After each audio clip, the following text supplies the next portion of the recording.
Imagine a cena. Homens fortemente armados encurralando Jesus e seus discípulos. Enquanto Pedro decepava a orelha de um dos perseguidores e tantos seguidores de Jesus fugiam desesperados, uma figura, no mínimo curiosa e engraçada, é mencionada no Evangelho de Marcos.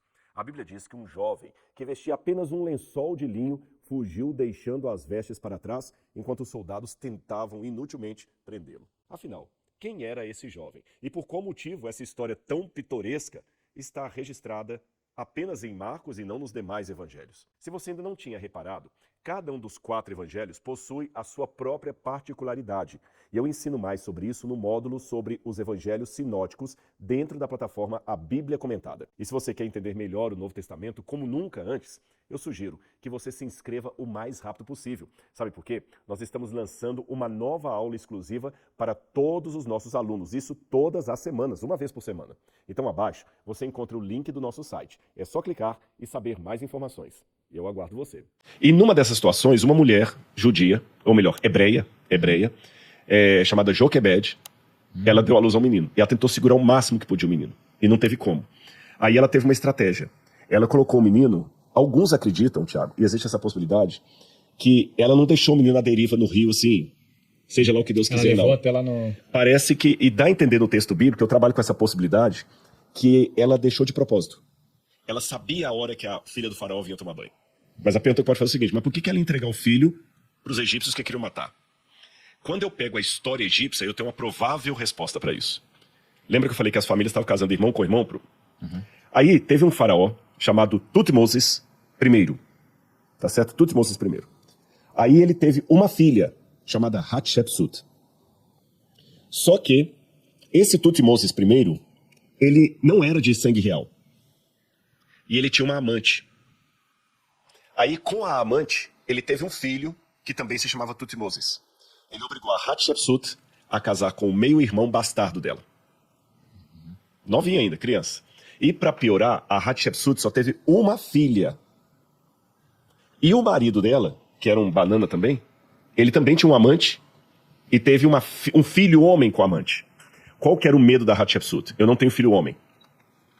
O filho do meu marido, que já é meu irmão bastardo, com a amante, tem mais chance de subir o trono do que eu. Caramba, caso de família mesmo. Caso de família. Meu Deus. Agora imagina o drama da Hatshepsut. Eu preciso de um filho homem. Eu preciso de um filho homem. Eu preciso de um filho homem. E isso eu resgato pela arqueologia. Por isso que, vou surpreender vocês, diferente do príncipe do Egito, o faraó do Êxodo não foi Ramsés. Porque essas histórias todas devem ter acontecido na 18ª dinastia, depois eu posso explicar por quê.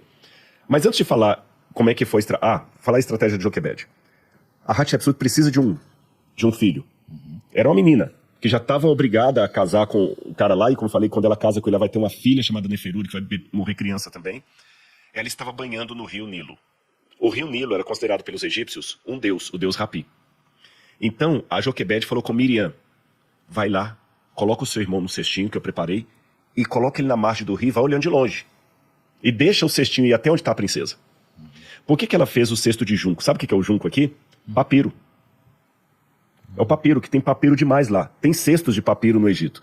E uma coisa curiosa que a gente descobre é que naquela época o Nilo tinha hipopótamo e crocodilo. Tinha muito hipopótamo e crocodilo no Nilo. Só que eles acreditavam que o cheiro do papiro espantava esses bichos. Então ela, talvez acreditando nisso, colocou o menino num cesto de papiro, porque aí não tinha risco de um animal chegar. E foi boiando, até que a Hatshepsut viu, e quando ela tira o menino da água, aí vem a questão do nome de Moisés. Ela tira o menino, ela vê que é hebreu, porque ele estava circuncidado. Mesmo assim, ela aceitou por quê? Raciocina comigo. Ela estava banhando no rio Nilo, Que é um deus, numa cerimônia religiosa, como os hindus banham hoje lá no rio Ganges. Eu quero um filho, é o que ela estava pedindo. Eu quero um filho. E quando ela abre o olho, o que aparece boiando na água? Um filho. Obrigado, os deuses atenderam minha prece. É um hebreu, mas cavalo dado não se olha o dente. Aí olha que interessante, por que a Bíblia fala que ela chamou o filho de Moisés? Essa é uma grande polêmica entre os hebraístas, os estudiosos, porque Moisés, Moshe em hebraico, não tem nada a ver com água. Nem a raiz é parecida, a água é Maim em hebraico. Alguns já tentaram desde a época de Jesus, com Flávio Josefo, que Moisés talvez seria de Maiá, água, mas ninguém sabe. Eu tenho uma hipótese. Olha que interessante, o nome dele era Moisés, Moses, ou Moshe em hebraico, tá certo? Em inglês, Moses. Você tem praticamente todos os faraós dessa 18ª dinastia, com exceção de Amenhotep, tem o nome terminado em Moses. A-Mose, K-Mose, Tut-Moses. Percebeu que é tudo Moses, Moses, Moses? Sabe o que é Moses em egípcio? Nascido de. E como é que a família real colocava o nome? O nome de um deus egípcio, Tut, o deus Tot. Mose, Tut-Mose, nascido do deus Tot. E é o deus da lua. A-Mose, nascido do deus da lua. Percebeu? Então, provavelmente, o nome de Moisés seria Rapi-Mose, porque ele foi tirado do Nilo. E o Nilo era o deus Rapi. Mas quando ele reconhece o Deus verdadeiro, ele tira do nome dele a divindade, ficando apenas Mose, nascido de. É uma teoria que alguns levantam e ela faz sentido, porque o nome Moisés, nascido de, falta um complemento. Falta um complemento. Aí, quando ela recebeu, olha a estratégia, Miriam já estava de longe olhando. Ela falou, mas como é que eu vou chegar com essa criança no palácio? Aí Miriam, dá licença, majestade, tem uma mulher lá que ela pode criar um menino para a senhora. Então eu vou dar um dinheiro para ela. E Moisés foi criado pela mãe dele até os 12 anos, onde ele aprendeu as raízes judaicas dele, e com 12 anos ele foi para o palácio, para quase desaprender tudo da infância. Imagina a aflição de Joquebede tendo que entregar o filho. E ali ele ficou no palácio, e provavelmente nessa linha hereditária, ele era o candidato ao trono de Faraó, que ele era o filho de Hatshepsut. Até que um dia, e Moisés aqui, eu vou chocar muita gente, Moisés já estava com quase 40 anos, em torno de 40 anos. A gente imagina um Moisés ainda jovem, 40 anos. Ele vê um egípcio batendo num hebreu. Aí ele pega e com ódio ele mata aquele egípcio e desesperado depois ele enterra o corpo do cara na areia. Aí quando ele enterra ele fica fingindo que nada aconteceu. Aí um hebreu estava brigando com o outro.